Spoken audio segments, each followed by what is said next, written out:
If you are a digital artist, you might already be good at drawing, but somehow your art still doesn't look good. Like you know how to draw, but something feels off. Yeah, I've been there. Hi, my name is Pavel, and I've been a digital artist for the last 3 to 4 years now. During that time, I've been doing all kind of art: drawing, painting, vector. And today I want to share with you guys my tips and experience of how I went from this to this. In this video, I'm going to break down everything I know, how I do it, what software do I use, and some trick I use the most when I'm doing digital art. Okay, before I start, I just want to show you guys something. I changed my recording space a little bit. I removed one of my monitors so I could have more space for my drawing tablet. Because that thing is huge, like literally take over my desk. The poster back there aren't really new. I just added the one from last summer because, well, summer is coming back again. And sooner or later, I'll probably replace them all with a new poster. Oh, I also won this Pikachu last week from an arcade game. First try, by the way. It's really big and bringing it home was actually a pain. And I didn't have space for it, so for now, it just sits here next to me while I'm drawing. I think that is everything new for now. So yeah, let's continue on the video. So the most important thing you need to know if you want to get better at drawing, and I know you probably heard this like a lot of time, but composition, character drawing, and color theory. That is the 3 important stuff you need to know. No matter if you are a beginner or a pro, you still need the basic. Because if you don't learn them, your composition will look boring, your character will look weird, and your color will literally hurt your own eye. So for composition, I recommend start it really simple. A dot can guide the viewer's focus, while the line leads the eye through the artwork. Together they create balance, structure, and movement. You can also use simple shapes like boxes to build and organize your drawing. Breaking objects down into boxes help you understand the form, perspective, and placement. It's make everything easier before you even start adding details. For character drawing, I recommend doing almost the same thing. Start from simple shapes like boxes, breaking the body into parts so you can understand how everything connects and how it's worked in 3D space. Once the structure feels right, you can slowly turn those shapes into real character. If you practice this every day, eventually you won't be needing the box anymore. You just know how to draw it because you've done it so many times. But if you want to go to a higher level, you can learn the structure of the muscle, the bone, and the rest of it. Now, color theory. I'm not gonna lie, this one is really boring. But stay with me, because you really need this. Color theory can feel really confusing at first, but you can start simple by learning from the color wheel. The color wheel shows how color relate to each other. You can start with complementary color. It's color opposite each other like blue and orange. This gives strong contrast. Analogous color. Analogous color? Analogous colors. Color next to each other. These feel more natural and calm. And triadic color. It's a 3 color space evenly. This gives you balance but still look interesting. If you don't understand this, your character might look perfect but the color will make it look terrible. And still now I don't understand it, but still need to learn the basic. I can only break things down this simple because of my knowledge level. Yeah, now that we've gone through the basic, let's move on to my experience and how I actually make art. So for the drawing software, I use Photoshop, Clip Studio, Procreate, and Adobe Illustrator. Now I use the most Clip Studio, but honestly, most software work the same way anyway. So you can follow this in anything. So first, open your drawing software, make your sketches, and let's get into it. After I get my sketches, I use the selection tool with the bucket tool to fill the character on one layer first. Just holding Control or Command if you have a Mac, and click on the layer you want to select.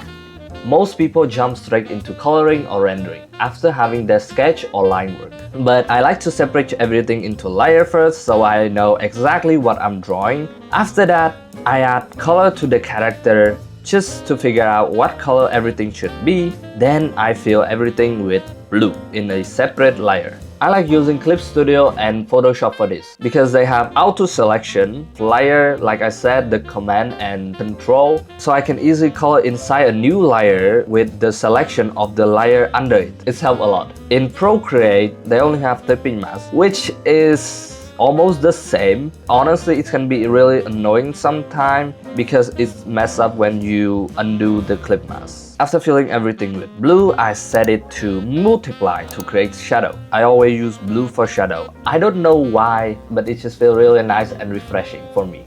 You don't have to use blue though. You can use any color depending on your style or what color or mood you want it to be. Then I take the eraser and remove the part where the light should be. It's not actually that hot so far. After that, I like to add more color under the shadow layer so the drawing doesn't look flat. Look flat. A lot of people stop here and call it finished. But now that I already know my composition, lighting, and color, how it should be, it's time to render.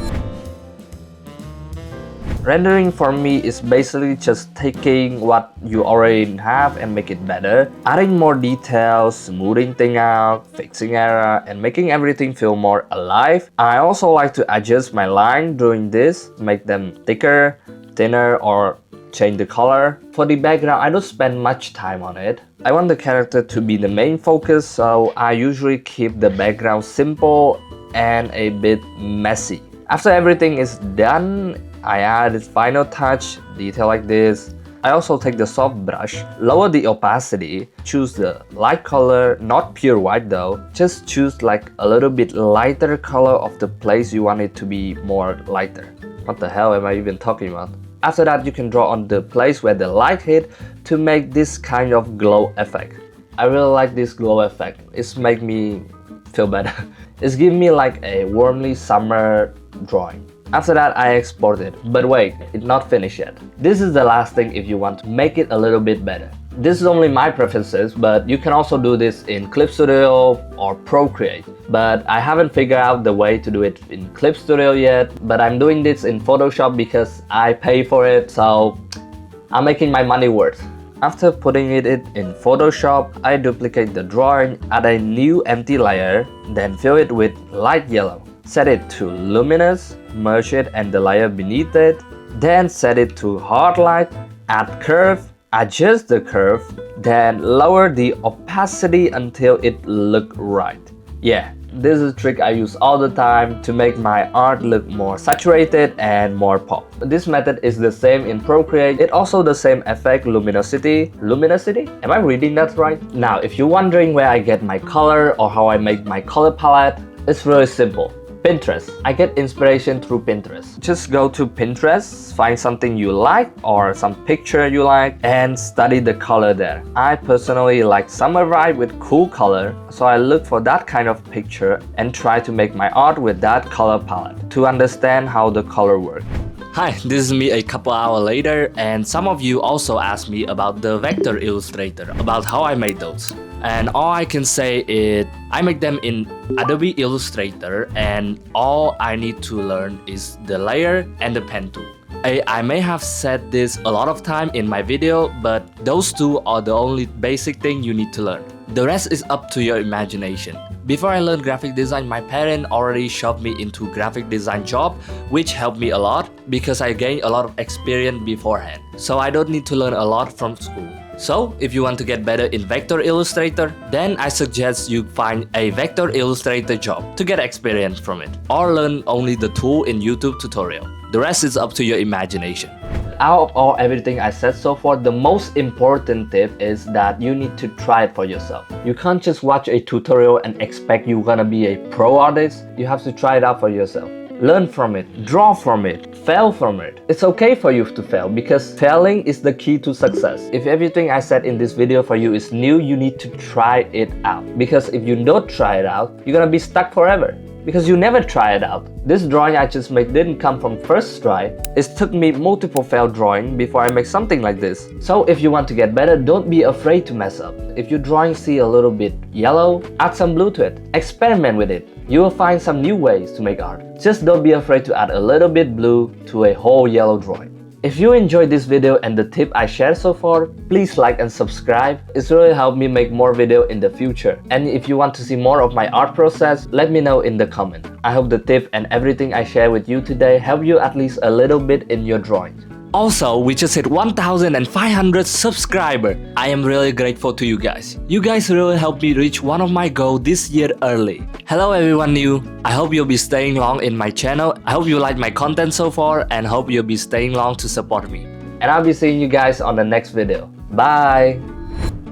When I start digital art, people used to say my drawing looked like a third grader made them. And yeah, that sucks because I spent a lot of time on that. Now that I got better, they still say it. So I think they are just trying to annoy me now. And honestly, they're doing pretty good.